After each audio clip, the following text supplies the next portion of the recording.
Hello everybody, very good morning. I am Pintu sir. Welcome all of you in the Success Academy channel of your website. जैसे कि बच्चों आपको मैंने पिछले class में 11th का जो फुल सिलेबस है विथ 12th आपका, यानी कहने का मतलब ये हो गया कि आपको 11th और 12th का जो फुल सिलेबस है मैंने आपको कल के क्लास में बता दिया।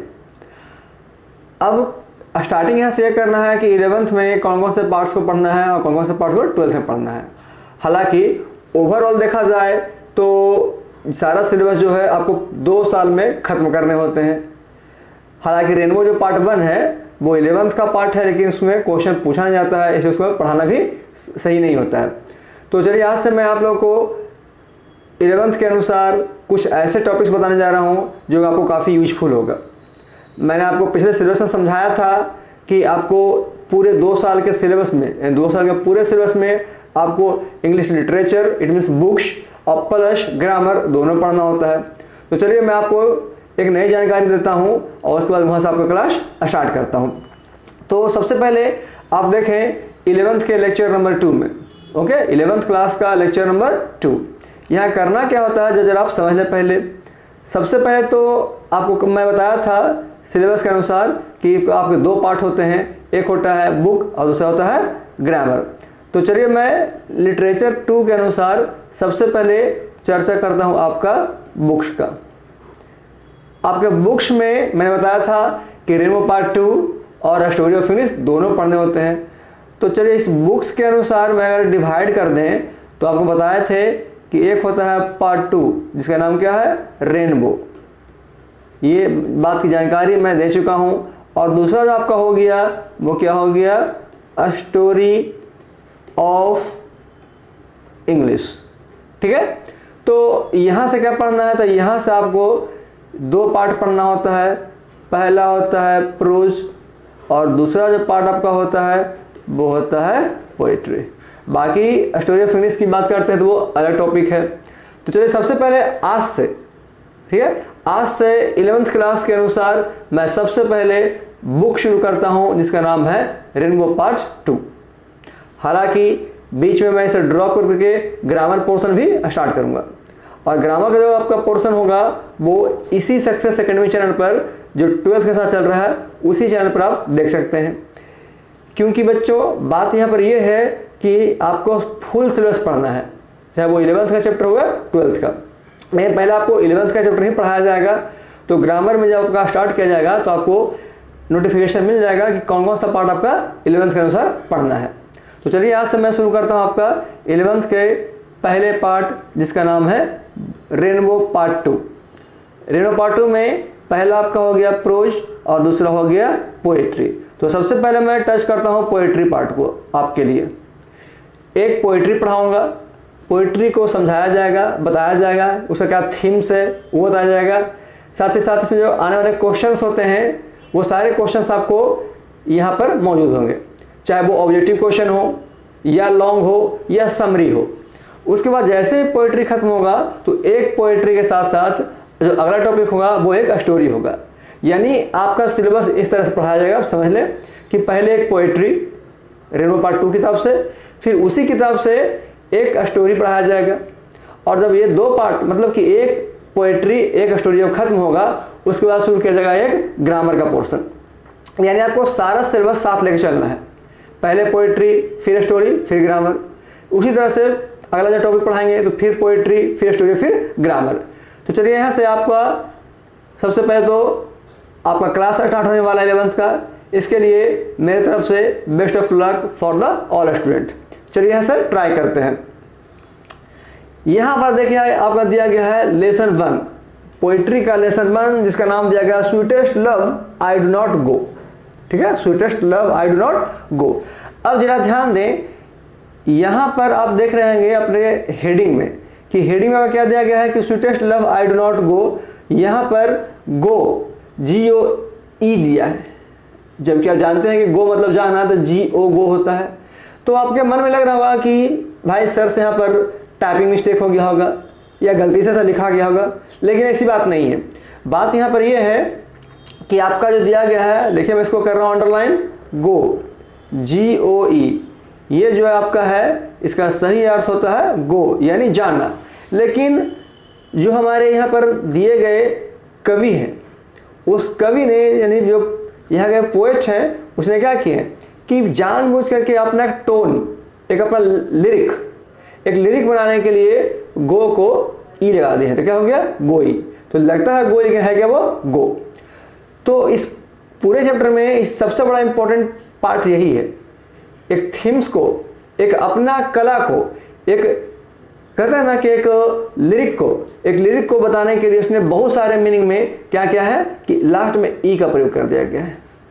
जैसे सन, SUN, सन मतलब सूरज, हर को जानते हैं, लेकिन इस पोइट्री में आपको मिलेगा SUNNE।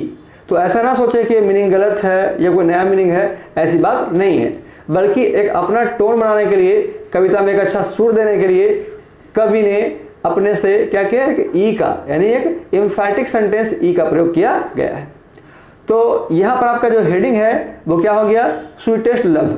समझिए पहले हेडिंग के बारे में, लव मतलब प्यार, लेकिन अगर इस प्यार को नाउन के रूप में यूज किया जाए, इट मीन्स कि love has two different usages according to English grammar. The first use is V1 प्यार करना, एंड सेकंड इज नाउन प्यारा या प्यारी। ओके, अब यहाँ पर देखिए हेडिंग में आपका देगा sweetest. Sweetest is the superlative form of sweet. So I can say that कि स्वीटेस्ट लव मतलब प्यारी प्रियतमा। इस पोइट्री का जो हेडिंग है वो सबसे बड़ा थीम्स की बात है, तो पोइट्री का हेडिंग समझना बहुत जरूरी होता है। कह रहा sweetest love I do not गो, यानी जो कवि है जॉन डन, वो एक ऐसे कवि हैं जो इस कविता को अपनी पत्नी, यानी अपनी प्रेमिका रूपी पत्नी के रूप में इस कविता को समर्पित करते हैं। ये कविता जो है स्पेशली अपनी पत्नी के लिए क्रेडिट किया गया है। स्वीटेस्ट लव जो एक नाउन का है पर यूज किया गया है, वो noun, this noun is only use for his wife, यानी ये जो कविता है उस कविता को मुख्य रूप से कवि जॉन डन ने अपनी पत्नी के रूप में प्रस्तुत किया है, यानी पत्नी के लिए किया है। और इसी कारण क्या है, स्वीटेस्ट लव मतलब सबसे ज़्यादा प्यारी, जो नज़दीकी है, प्यारी है, वो प्रीतमा है। कौन है, उसकी खुद की पत्नी। उसी कह रहे हैं कि आई डू नॉट गो, मैं नहीं जाता हूँ, यानी sweetest love I do not go is a lyric poem who is composed for his wife. यानी sweetest love I do not go एक ऐसी कविता है जिसमें कवि ने अपने पत्नी के लिए सारी बातों को बताया है। तो चलिए यहाँ से आपका आ गया sweetest love I do not गो। सबसे पहले कविता में कुछ खास बात होती है जो आपको ध्यान देना होता है। चलिए मैं बता देता हूँ। प्रत्येक पोइट्री को और प्रत्येक स्टोरी को, यानी प्रोज को आपको इस कदर पढ़ना है, मैं भी आपको इस तरह पढ़ाऊंगा कि सारे पार्ट्स का जो ऑब्जेक्टिव क्वेश्चंस है वो आपके क्लास में ही डील कर दिया जाए।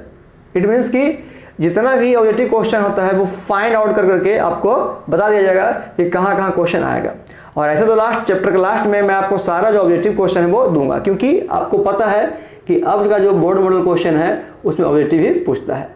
एक क्वेश्चन के 4 ऑप्शंस होते हैं, तो ये 4 ऑप्शन तब डिपेंड करते हैं जब उस टॉपिक को, उस थीम्स को हम क्लियरली समझ चुके होते हैं। साथ ही साथ लॉन्ग आंसर, ये शॉर्ट आंसर सब आपको लिखाया जाएगा, लेकिन अकॉर्डिंग टू पोएट्री और प्रोज, यानी हर हाल में आपको पोएट्री को और प्रोज को ध्यान से सीखना होगा, समझना होगा।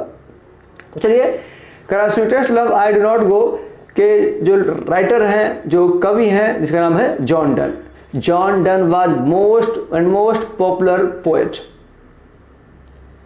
इनके बारे में कुछ जानकारी यहाँ से हासिल की जाए जो आपको ऑब्जेक्टिव क्वेश्चन में हेल्प करेगा, क्योंकि किसी भी पोएट्री को, किसी भी स्टोरी को पूरा समझने के लिए, पूरा पढ़ने के लिए सबसे पहले उसके लेखक के बारे में कुछ जानना अच्छा होता है। तो चलिए यहाँ समय जो आपका रेनबो पार्ट 2 जो बुक है उसका पहला चैप्टर कौन सा, पोएट्री स्टार्ट करने जा रहा हूँ, जिसका नाम दिया गया sweetest love I do not गो। तो इस कविता में क्या थीम्स है जिसके बारे में आपको बता रहा हूँ।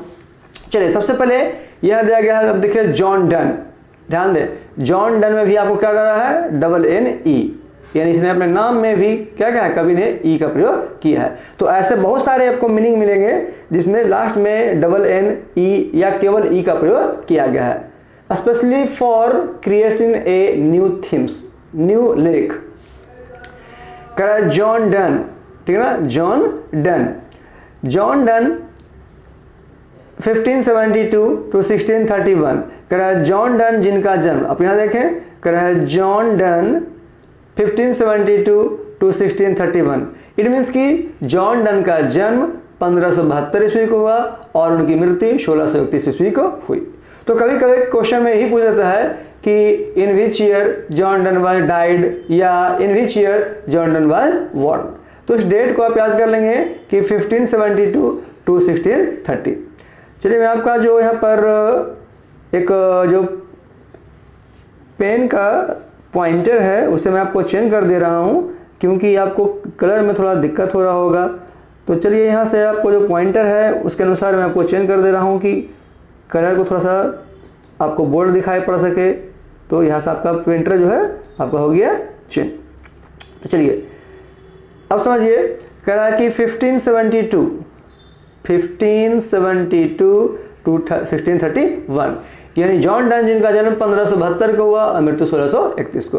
द पायोनियर मतलब सर्वश्रेष्ठ। हालांकि आपको वर्ड मीनिंग आपको नेक्स्ट क्लास में इस पूरे चैप्टर का जो भी हार्ड वर्ड मीनिंग है वो आपको एज ए बर्ड पावर आपको सारा चीज मिल जाएगा। तो चलिए पहले इसके बारे में हम जो इंट्रोडक्शन है, जॉन डन का इंट्रोडक्शन है, उसके बारे में जानकारी ले लें। John Donne the pioneer a new kind of lyrical and satirical verse called metaphysical was born in London into a prosperous Roman Catholic family of trader at a time when England was staunchly anti-Catholic। आप समझे जरा इस point को। John Donne जो कि London में जन्मे, ठीक ना, लंदन के एक समृद्ध परिवार मतलब प्रोस्पेरस एक समृद्ध परिवार में जन्मे कैथोलिक परिवार से संबंध रखते थे, जिन्हें आज पूरा संसार मेटाफिजिकल पोएट यानी आध्यात्मिक कवि, ठीक है, आध्यात्मिक कवि के रूप में जानता है। तो यहां से आपको क्वेश्चन पूछा जाएगा कि who is known as a metaphysical poet.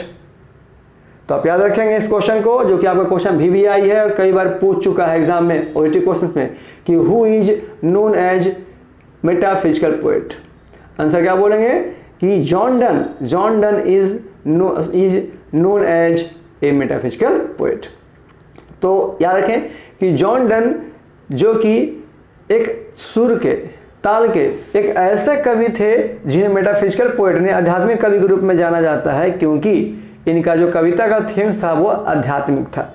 इसी कारण वर्ल्ड में नंबर 1 जो मेटाफिजिकल पोएट है वो जॉन डन को ही माना जाता है। हालांकि और बहुत सारे हैं लेकिन कुछ कम ही हैं, जिनका जन्म लंदन के एक समृद्ध परिवार में हुआ। और उस समय हुआ जब क्या थे कि लंदन में प्रोस्पेरस फैमिली मतलब समृद्ध परिवार में हुए, जहां पर इनका पालन पोषण अच्छे से किया गया। फिर कह रहा है कि of trader a time when England was staunchly anti Catholic. और उस समय क्या था कि इंग्लैंड में एंटी कैथोलिक यानी ईसाई धर्म के विरुद्ध एक आंदोलन चलाया जा रहा था। जैसा आप प्री हिस्ट्री में पढ़े होंगे कि बहुत से देशों में ऐसा होता था कि किसी जाति किसी धर्म का विरोध होता है, उसका आंदोलन किया जाता है। ठीक उसी तरह से अब फाइनली समझ इस लाइन को कि जॉन डन जिनका जन्म 1572 ईस्वी को हुआ, जिनकी मृत्यु 1631 को हुआ, जो कि आध्यात्मिक कवि के रूप में एक सर्वश्रेष्ठ कवि माने जाते हैं, जिनका जन्म लंदन के एक सुखी संपन्न समृद्ध परिवार में हुआ और एक ट्रेडर एक व्यापारिक समृद्ध परिवार में हुआ। लेकिन उस समय इंग्लैंड में एंटी कैथोलिक यानी ईसाई धर्म के विरुद्ध कुछ आंदोलन चल रहा था, जबकि जॉन डन ईसाई धर्म को ही फॉलो करते थे। और उसी समय लंदन में क्या था कि लंदन में जन्म लेने के बाद इंग्लैंड में क्या हुआ कि एंटी कैथोलिक आंदोलन चलाया गया। आगे Donne was forced to leave, ठीक ना, Donne was forced to leave यानी डॉन को क्या किया गया कि ध्यान दें कि Donne was forced to leave. यहां पर आप देखिए स्ट्रक्चर क्या आ रहा है आपका 2+v1 है ना, 2+v1। तो ये 2+v1 आपका जो है वो क्या है, आपका एक पैटर्न है जिसको हम बोलते हैं क्या, इन्फिनेटिव, 2+v1। तो इसके बारे में जानकारी आपको चर्चा हम करेंगे ग्रामर पोर्शन में, जिसका नाम है इनफिनाइट, आगे पढ़ाया जाएगा। फिर Donne was forced to leave Oxford University without a degree. अब ध्यान दें, कह रहा है कि जिस समय इंग्लैंड में एंटी कैथोलिक रिलीजन चलाया जा रहा था, उस समय जॉन डन ऑक्सफोर्ड यूनिवर्सिटी में डिग्री की पढ़ाई पूरी कर रहे थे, लेकिन इनके धर्म के चलते, इनके धर्म के खिलाफ क्या हुआ कि बिना डिग्री लिए, यानी बिना डिग्री प्राप्त किए ऑक्सफोर्ड यूनिवर्सिटी को इन्हें छोड़ना पड़ा। मजबूर किया गया कि आप इस कॉलेज को छोड़ दें, फोर्स किया गया बिकॉज ऑफ हिज रिलीजन, इनके धर्म को लेकर के, यानी इनके धर्म को लेकर के क्या हुआ, देखिए दे रहा है पर हिज रिलीजन, यानी इनके धर्म को लेकर के इन्हें फोर्स किया गया कि वो क्या करे, ऑक्सफोर्ड यूनिवर्सिटी को छोड़ दे। और उन्होंने अब ऐसा ही किया कि बिना डिग्री लिए इसने क्या किया कि अपने कॉलेज को छोड़ दिया। ओके, ही स्टडीड लॉ, लॉ मतलब होता है आपका जिसे कहते हैं ना कि वकालत की पढ़ाई, वही लॉ। एंड रीड थियोलॉजी यानी प्रमेय शास्त्र। तो कह रहा है उन्होंने क्या किया कि बाद में, यानी after leaving his college he studied law and theology. फिर कह रहा है कि he also participated into 2 noble expeditions and become secretary to a powerful Nobel.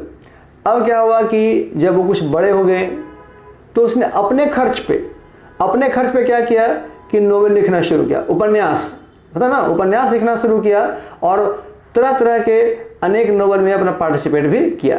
यानी कहने का अर्थ ये हो गया कि जब वो ऑक्सफोर्ड यूनिवर्सिटी से पढ़ने के बाद लॉ और थियोलॉजी की पढ़ाई पूरी कर लिए, तब उसने अपना एरिया नोवेल को चुना, उपन्यास को चुना, और वहाँ पर 2 अलग अलग नोवेल में अपने पैसे भी खर्च किए, अपने पैसे भी लगाएं, और इस तरह से क्या हुए कि वो धीरे धीरे एक अच्छे नोवेल ग्रुप में, प्रतिष्ठित व्यक्ति ग्रुप में जाने लगे। A job he lost when he was briefly sent to prison. Prison मतलब होता है आपका जेल। अब ध्यान दे, कह रहा है कि जिस काम को उसने ज्वाइन किया, यानी नोवेल को लिखने का काम जो ज्वाइन किया, वो भी बहुत जल्दी छूट गया। क्यों? क्योंकि इन्हें जेल जाना पड़ा। अब जेल क्यों जाना पड़ा, इस बात की जानकारी मैं आगे देता हूं, लेकिन समझे कि एक वैसा लड़का जो बचपन से ही बहुत तरह के प्रॉब्लम को झेल रहा हो, जैसे इनका जन्म लंदन के एक समृद्ध व्यापारिक परिवार में हुआ, फिर भी इनके जाति को, इनके धर्म को लेकर के क्या हुआ कि बिना डिग्री पाए कॉलेज को छोड़ना पड़ा। साथ ही साथ जब कॉलेज को छोड़ दिए तो क्या किया कि इन्होंने नोवेल में अपना अधिकार जमाया, उस क्षेत्र में अपना एंट्री डाला, लेकिन एक बैड लक, एक होता है ना कि बैड लक पीछा करता है, वो बैड लक क्या हुआ कि इनका भी पीछा करता रहा और इनको वो काम छोड़ना पड़ा। क्यों? क्योंकि इन्हें जेल जानी पड़ी। अब जेल क्यों जानी पड़ी वो जरा आगे देखें। कह for secretly marrying his patron's niece, क्योंकि उसने अपने ही किसी फैमिली के, नज़दीकी परिवार के किसी लड़की से शादी की। इट मीन्स कि John Donne got married with his religion girl, so he had to go into jail. Jail को प्रिजन भी कहा जा सकता है, यानी अपने ही किसी परिवार की लड़की से शादी करने, ठीक है, शादी करने के लिए इन्हें जेल जाना पड़ा, और वही जेल जाने के चक्कर में क्या हुआ कि जो काम था वो छूट गया। आगे आइए, अब कह रहा है इन 1615 यानी 1615 ईस्वी में, in 1615 at the age of 42 years. अब देखिए 1615 ईस्वी आते आते जॉन डन का जो उम्र था वो कितना हो गया, अबाउट 42 ईयर्स। कह रहा है कि John accepted ordination in the Anglian church and soon become one of the greatest preacher of his time. अब कह रहा है यहाँ पर ध्यान दें कि जब जॉन डन जेल चले गए तो इनका सारा जो पढ़ाई था, सारा जो नोवेल लिखने का तरीका था, वो सब क्या हो गया, छूट गया। अब यहाँ समझे इस पॉइंट को कि after living the jail, jail से छूटने के बाद, ये जेल से कब छूटे, 1615। तो एक ऑब्जेक्टिव क्वेश्चन यहाँ से भी क्रिएट होता है कि अगर कोई पूछ दे कि in which year John Donne came out from the jail, तो आंसर क्या लिखेंगे 1615। या फिर क्वेश्चन अगर ऐसे पूछ दे कि at what age of a stage he came out from jail, यानी कितनी वर्ष की अवस्था में वो जेल से छूटे, तो आंसर क्या होगा 42 ईयर्स, यानी 42 वर्ष।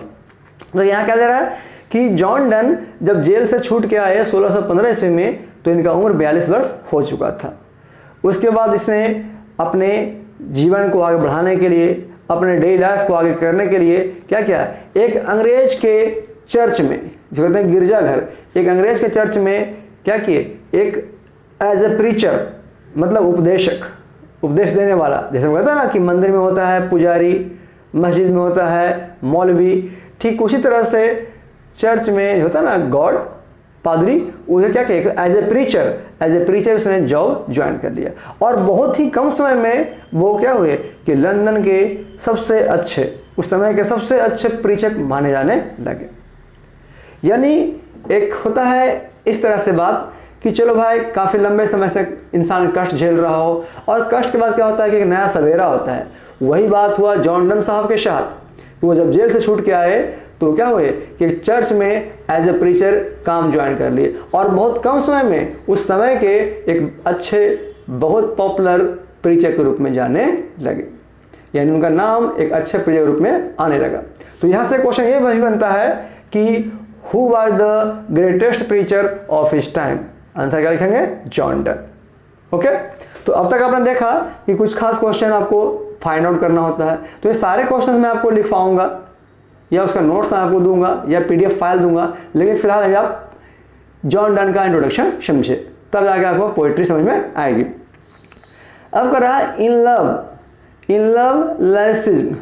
आप नाम सुनेंगे लिरिक, लय, लय या सुर कह सकते हैं या ताल कह सकते हैं, जो कि आपको गाना में म्यूजिक में दिया जाता है। तो ये कह रहा है lyricism don't broke completely with the Petrarchan tradition. Tradition मतलब यहाँ पर होता है परंपरा, यानी पुराने रीति रिवाज। अब पेट्रार्चन मतलब समझ लीजिए आप क्या क्या हो गया कि पौराणिक, बहुत पुराने से परंपरा को, पेट्रार्चन ट्रेडिशन। तो सारे वर्ड मीनिंग आपको भी कल मिल जाएंगे, कल के क्लास में। फिर कह रहा है कि पहले आप पढ़ लें, फिर आपको सारा वर्ड मीनिंग मिल जाएगा, और उस वर्ड मीनिंग को घर पे रीड करेंगे। कह रहा है जॉन डन, जो कि एक प्रीचर बनने के बाद इसने क्या किया कि फिर से अपने जो अपना लाइफ स्टाइल था वो कविता की ओर मोड़ा। यानी वो चाहते थे कि हम कविता से मानवों को कुछ ऐसा संदेश दें जिससे हमारा कविता अच्छा हो, और मानवों को वो सारा नोट्स या वो सारा थीम्स है वो मिल सके कि what is love and what is love inspiration. तो उसने क्या किया कि इन लव, प्यार में आकर के अपने प्यार के लिए, अपने प्यार को पाने के लिए जो काम किए थे उसे एक कविता के रूप में, एक लिरिक रूप में तय किया। John Donne broke completely with Petrarchan tradition. उसने ये कोशिश की कि किसी तरह से हमारे समाज में जो पुराना रीति रिवाज है उसको हटाया जाए, प्यार के प्रति जो अंधविश्वास है उसको क्या किया जाए, हमारे समाज से दूर किया जाए। इस कोशिश के लिए उसने आगे बढ़ा। फिर कह रहा है कि introducing an intellectual and colloquial tone, जिसके लिए उसने काफ़ी बोल्ड आवाज़ में, काफ़ी कर्कश टोन में उसने क्या किया, कविता लिखना शुरू किया। कह रहा है हिज लव पोएम्स। अब समझिए इसके बारे में जरा। जॉन डन जब भी अपनी कविताओं को लिखते थे तो उनका मेन थीम्स था वो लव था, ठीक है। यानी जॉन डन की जो मेन कविताएं थी, मुख्य कविताएं थी, वो प्यार और प्यार के प्रेरणा के ऊपर आश्रित होता है। जैसे आप हिंदी में पढ़े होंगे क्लास 8, 9, 10 में कि बहुत से होते हैं भक्ति काल के, बहुत से होते हैं रीति काल के, बहुत से होते हैं देशभक्ति काल के, तो बहुत से होते हैं पूजा पाठ के। तो उसी तरह से जॉन डन यहाँ पर क्या थे, एक वैसे कवि थे जो अपनी सारी कविताओं को किस रूप में, एक प्यार से भरी आशाएं, इंस्पायरेशन, उसकी कविताओं को लिखते थे। वह कह रहा है कि his love poem use the latest discoveries, latest, यहाँ देखें आप कि use the latest discoveries of science and geography to hammer home a point and. कह रहा है कि इसने का जो लव पोएम था उसने क्या किया कि हमारे साइंस में, यानी हमारे विज्ञान में, हमारे ज्योग्राफी की ओर एक ऐसा प्रभाव डाला जिससे क्या हुआ कि लोग इसके प्यार को समझने लगे। यानी पुराने समाज में प्यार को गलत समझा जाता था, गलत माना जाता था। तो कवि ने यानी जॉन डन ने कुछ ऐसा टेक्निक अपनाया, कुछ ऐसा नोट्स लिखा, कुछ ऐसा कविताएं लिखे ताकि लोग इसे पढ़े और पढ़ने के बाद जागरूक हो, और जागरूक होने के बाद ये सोचे कि जो पुराना परंपरा था, जो पेट्राचन ट्रेडिशन थे, वो सारे क्या थे, गलत थे। यानी कहने का मतलब कि इसने अपने कविता के माध्यम से पुराने रीति रिवाज को, पुराने परंपराओं को दूर करने की कोशिश की। फिर कह रहा है कि ए पॉइंट एंड कंबाइन, मतलब जोड़ना, combine passion with verbal and intellectual टीजिंग। उसने अपने कविताओं में काफ़ी बुद्धिमता, काफ़ी चतुराई के साथ क्या किया कि अपने प्यार के पैशन को, शौक को, इच्छाओं को भी जागृत किया। यानी वो कविता के माध्यम से यह समझाने की कोशिश की कि love is the biggest inspiration, love is the biggest inspiration of our human life. This is the aid to motivate the people of the past of the ancient time. यानी वो चाहते थे कि पुराने समय के जो लोगों के मन में, जो उनके दिमाग में ये भ्रम है कि love is the bad, love is very poor, so he wanted to generate new generation for all over the world according to their poetry. तो यहाँ पर हम कह सकते हैं कि उसने अपने कविता के अनुसार ये कुछ जानकारी दी, ये हमारे पास संदेश पहुँचाया कि प्यार एक अच्छा चीज़ होता है जिसे हम ममता, मोह, माया से हटकर करते हैं। कह रहा है डॉन इज वेल नोन, ठीक है, देखें पर कि Donne is well known for his songs and sonnets. कह रहा है डॉन को, यानी जॉन डन को हम मुख्य रूप से जानते हैं तो एक गीतकार और एक काव्यकार के रूप में। अब यहाँ ध्यान दें, एक आपका पॉइंट आया है जिसको हम बोलते हैं सोनेट्स। ये सोनेट्स क्या है, इसकी जानकारी मैं आपको दूंगा, काफ़ी डिटेल से बताऊंगा कि व्हाट इज सोनेट्स, क्योंकि सोनेट्स से कुछ क्वेश्चन पूछे जाते हैं। सोनेट्स क्या होते हैं ये जानना होता है, और सोनेट्स का हिंदी क्या होता है ये जानना होता है। तो चलिए मैं फिलहाल आपको बता दूं कि सोनेट्स का हिंदी होता है काव्य खंड, मतलब काव्य प्लस खंड, यानी कविताओं का खंड, कविताओं का टुकड़ा। इट मीन्स की वैसे पोएट्री जिसमें बहुत सारे लाइन्स होते हैं, बहुत सारे पोएट्री होते हैं, उसमें से किसी खास पॉइंट को, किसी खास पार्ट को काट करके, हटा करके या छाट करके निकाला जाता है। That is called sonnets. Sonnets have only 14 lines. किसी भी सोनेट्स का मात्र 14 लाइन होता है, जिसमें 2 अलग अलग पार्ट होते हैं। तो ये सारी बात मैं आपको स्क्रीन पे लिख कर करके समझाऊंगा ताकि इस पॉइंट को आप समझ लें, क्योंकि आप कविता अगर पढ़ रहे हैं तो कविता में आपको सोनेट्स के बारे में जानकारी रखना होगा। क्योंकि अगर आप इंग्लिश से जुड़े हुए हैं, लिटरेचर से जुड़े हुए हैं, तो आपके पास विलियम शेक्सपियर का भी नॉलेज होना चाहिए। विलियम शेक्सपियर जो कि काफ़ी पॉपुलर रह चुके हैं, खास करके सोनेट्स के मामले में। तो सोनेट्स क्या है ये मैं आपको समझाऊंगा, बताऊंगा। मैं फिलहाल समझ लीजिए कि सोनेट्स मतलब होता है काव्य खंड। इसका डिटेल्स मैं अगले क्लास में दूंगा। तो मैं भी कि आप अगला जो क्लास आपका होने वाला है 11th का लेक्चर 3, उस पार्ट को नहीं छोड़े, बल्कि उस वीडियो को शुरू से अंत तक देखें, क्योंकि कल के पार्ट में होने वाला आपका जो टॉपिक रहेगा वो काफ़ी इंपॉर्टेंट होगा, क्योंकि उसमें इस चैप्टर के, यानी sweetest love I did not go chapter के सारे इंपॉर्टेंट वर्ड मीनिंग जो आपको आपके वर्ड पावर को बढ़ाएगा, आपके नॉलेज को बढ़ाएगा। साथ ही साथ सोनेट्स क्या है, इसका सारा क्राइटेरिया, इसके सारे पार्ट्स का नाम, सारे पार्ट्स में आने वाले लाइन का नाम मैं आपको समझाऊंगा। तो चलिए फिलहाल देख लें कि सोनेट्स, एस्टेरीज एंड एलिगीज एंड सर्मन्स, ये सारा है क्या है, कविता का टाइटल है, कविता का प्रकार है। इन सारे कविताओं को जॉन डन बखूबी लिखते थे, जो क्या थे, एक मेटाफिजिकल पोएट कहे जाते हैं। कह रहा है जेन्युइनली पोएटिक, ठीक है, कह रहा है जेन्युइनली पोएटिक फीलिंग्स, यानी वास्तविक रूप में देखा जाए तो कवि का जो फीलिंग होता है, जो कवि का अनुभव होता है, harsh metre, strain and whimsical images characterize in the all poetic creations, यानी ऑल पोएटिक क्रिएशंस यानी बनावट, निर्माण। पोएटिक क्रिएशन क्या होगा, कविता निर्माण करना। तो यहाँ देख रहे हैं कि वास्तविक रूप में अगर देखा जाए तो जॉन डन एक ऐसे कवि थे जिसने अपने सारी कविताओं में, ठीक है, अपने सारी कविताओं में प्यार का फीलिंग्स, प्यार का अनुभव को दर्शाया है। तो इस तरह से क्या हुआ कि जो आपका लेसन 1 का जो अगर पोइट्री है sweetest love I do not गो, जिसका इंट्रोडक्शन जॉन डन ग्रुप में प्रस्तुत किया गया है। चलिए फाइनली इसको समझ लीजिए कि इसको कैसे हम सिलसिलेवार यानी सिस्टमेटिकली इसको हम बोल सकते हैं। तो आप यही बोलेंगे कि John Donne is the poet of sweetest love I do not go. He was born in 1572 and died in 1630। John Donne a pioneer मतलब सर्वश्रेष्ठ बेहतर pioneer poet who was born in London with a Christian family, but after some times he faced to anti-Catholic religion in England. When John Donne was studied in Oxford University, then he had to force to leave the Oxford University without any degree. फिर आप बोलेंगे कि after leaving his college he studied law and theology and participated some creations in novel, but after some times he had to send to prison because he was secretly marrying with a knife. क्या किया कि उसने एक अपने परिवार की किसी लड़की से शादी की जिसके वजह से उन्हें जेल जाना पड़ा।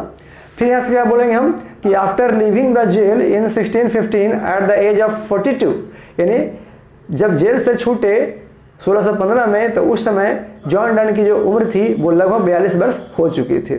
तो उसने अपने डेली लाइफ को आगे बढ़ाने के लिए, अपने लाइफ को चलाने के लिए क्या किए कि एक चर्च में एज ए प्रीचर नौकरी ज्वाइन कर ली, और देखते ही देखते बहुत कम समय में उसने क्या किया कि उस समय के एक अच्छे प्रीचर के रूप में यानी उपदेशक के रूप में जाने लगे। जब उसने अपना योगदान कविता के क्षेत्र में डालना शुरू किया तो उसने सबसे पहले उस कविता को लिखा, उस कविता को तैयार किया जिससे लोगों के मन में ये जागरूकता पैदा की जाए कि पुराने समय का जो लव है वो गलत नहीं है। इसी कारण वो अपने शायरी कविताओं में कुछ ऐसे टॉपिक्स डाले जिससे लोगों में जागरूकता है और प्यार के प्रति उनका सोच बदले।